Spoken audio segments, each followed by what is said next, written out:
अस्सलाम वालेकुम नाज़रीन। आज हम अब जिस मुल्क के बारे में बात करेंगे उसका नाम है कनाडा। नॉर्थ अमेरिका का ये मुल्क है और इस वक्त आप स्क्रीन के ऊपर उसका फ्लैग देख सकते हैं। अगर आप इसको देखें तो आपको इसके बीच में आपको न समझ पड़ जाएगी, बड़ी आसानी से आपको ये याद हो सकता है। अगर हम मैप पर देखें तो हमें कनाडा भी नज़र आ रहा होगा, इसके साथ यूनाइटेड स्टेट्स है, यूनाइटेड स्टेट्स का आगे मेक्सिको है। तो यहाँ के जो जो टोटल कंट्रीज़ है वो 23 या 24 टोटल नॉर्थ अमेरिका में टोटल कंट्रीज़ हैं। तो ऊपर आप देख रहे हो कि ग्रीनलैंड भी यहीं पर है, क्यूबा भी यहीं पर है, जमैका भी यहीं पर है। तो ओवरऑल पहले मैं भी समझता था यहाँ पे कम मुल्क हैं, लेकिन ओवरऑल 23 या 24 कंट्रीज़ यहाँ पर मौजूद हैं।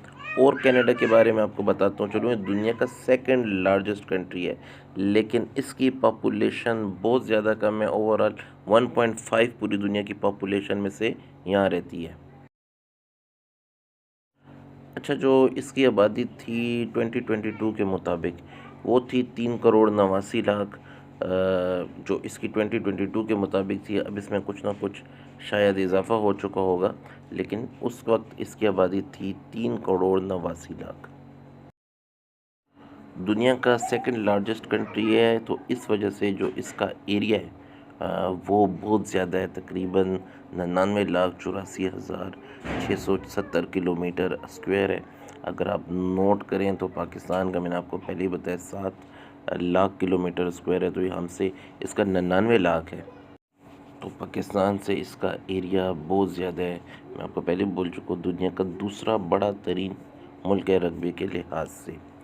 अभी बात करते हैं कि यहाँ पर जो आबादी जो थी वो तकरीबन, मैंने आपको कहा था, 4 करोड़ के करीब है। मैं आपको बस रफली से इस तरह से हिसाब बता रहा हूँ, लेकिन 2023 के मुताबिक यहाँ पर तकरीबन 80 लाख बाहर मुल्कों के अफराद यहाँ पर रह रहे थे। जो इमिग्रेंट्स की तादाद थी वो 80 लाख थी, जो इनकी टोटल आबादी का तकरीबन 20% बनता है। इनके 20% यहाँ पर इमिग्रेंट्स रहते हैं। सन 2016 के मुताबिक यहाँ पर जो पाकिस्तानियों की तादाद थी जो कनाडा में रह रहे थे वो 2 लाख थे, लेकिन ये तकरीबन 8 साल पुराना डेटा है, तो मेरे ख़्याल में अभी तक ये तादाद 4 लाख से, मैं अपना अंदाज़ा बता रहा हूँ कि मेरे ख़्याल में अब ये तादाद 4 लाख से ज़्यादा हो चुकी होगी। कनाडा के कुछ इम्पोर्टेंट सिटीज़ के बारे में बात करते हैं। यहाँ पे क्यूबेक सिटी है, इसकी आबादी सबसे ज़्यादा है यहाँ पर। इसके बाद टोरंटो है जहाँ पर 30 लाख लोग रहते हैं। विनिपेग में 7,50,000, ओटावा में 8,80,000 लोग रहते हैं। इसके अलावा एडमॉन्टन है, सेंट जॉन्स है और विक्टोरिया, ये कनाडा के मेन सिटीज़ हैं। अब बात करते हैं कनाडा की इकॉनमी के बारे में। तो सबसे पहले डिस्कस करते हैं इसकी जीडीपी। इसकी जीडीपी बहुत अच्छी है, बहुत ज़्यादा, 2.138 ट्रिलियन। तो याद रखिएगा कि 1 ट्रिलियन में 1000 बिलियंस होते हैं, तो इनकी तकरीबन 2000 अरब डॉलर से बड़ी जीडीपी है। और आबादी देखें इनकी सिर्फ 4 करोड़ है, तो 4 करोड़ आबादी लोगों की इतनी ज़्यादा प्रोडक्शन है, ग्रॉस डोमेस्टिक प्रोडक्शन है, तो डेफिनेटली ये एक खुशहाल मुल्क होगा और इनकी जो लोगों की आमदनी होगी वो भी बहुत अच्छी होगी। कनाडा जो इंपोर्ट्स करता है, जो अपने मुल्क में चीज़ें मंगवाता है, वैसे तो एक बहुत बड़ा एक्सपोर्टर होना चाहिए, क्योंकि लेकिन इंपोर्ट भी करते हैं जो चीज़ें इनको ज़रूरत होती हैं। इनमें कार्स होगी हैं, फार्मास्यूटिकल प्रोडक्ट्स होगी, प्लास्टिक्स होगी, इलेक्ट्रॉनिक्स होगी, जेम्स एंड मेटल्स हैं, एयरक्राफ्ट, स्पेस क्राफ्ट्स हैं, मशीनरी है। ये वो सारी चीज़ें जो दूसरे मुल्कों से अपने मुल्क में इंपोर्ट करता है। कनाडा की जो मेजर एक्सपोर्ट्स हैं उसमें क्रूड ऑयल, यहाँ पे क्रूड ऑयल बड़ा निकलता है। कार्स बेचते हैं, गोल्ड के इसके पास बड़े अच्छे रिजर्व्स हैं, प्रोसेस पेट्रोलियम ऑयल है, तकरीबन 12 बिलियन यूएस डॉलर की बाहर मुल्कों को एक्सपोर्ट करते हैं। Car parts accessories 11 billion dollars की हैं, petroleum gas 9 billion dollar, medication 7 billion dollar. और जो एयरक्राफ्ट और स्पेस क्राफ्ट्स ये जो दुनिया को एक्सपोर्ट करते हैं वो 7 बिलियन यूएस डॉलर्स की है। तो ऊपर नीचे हो सकते हैं, या स्टेट ज़रूरी नहीं है कि ये पक्के हों। तो अगर आप मज़ीद रिसर्च करेंगे तो आपको पता चलेगा आजकल का डेटा। कनाडा एक इंडस्ट्रियल कंट्री है, इसमें तो कोई शक नहीं है कि इनकी इंडस्ट्रीज़ ने बहुत ग्रो किया हुआ है। लेकिन याद रखिए कि जब भी किसी मुल्क डेवलप होता है, जो डेवलप्ड कंट्रीज़ होते हैं, उनका एग्रीकल्चर भी उतना ही मजबूत होता है। चाहे आप यूनाइटेड स्टेट्स का देख लें, इवन आप जब नॉर्वे के बारे में पता चलेगा आपको, तो उसका भी एग्रीकल्चर हमसे काफ़ी बेहतर है अपने लोगों की ज़रूरत के मुताबिक, बल्कि उससे कई गुना ज़्यादा ये लोग अनाज उगाते हैं।